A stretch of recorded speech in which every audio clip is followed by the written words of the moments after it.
തന്നിട്ടില്ല. നമ്മൾ ആരെക്കുറിച്ച് മോശം വിചാരിക്കരുത്.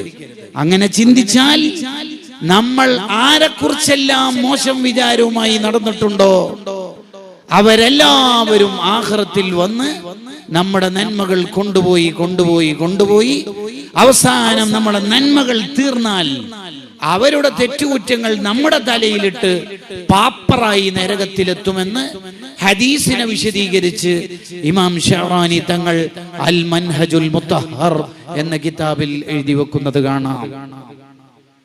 ഈ കാലത്ത് നമ്മൾ ഏറ്റവും കൂടുതൽ ശ്രദ്ധിക്കേണ്ട ഒന്നാണ്, ഒരാളെ കുറിച്ച് മോശം വിചാരം നമുക്കുണ്ടാവരുത്.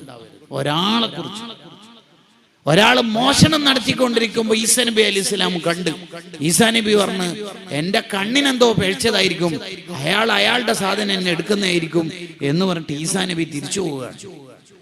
മറ്റുള്ളവരെ കുറിച്ച് അഭിപ്രായം പറയൽ ഇപ്പോൾ വളരെ വ്യാപകമാണ്.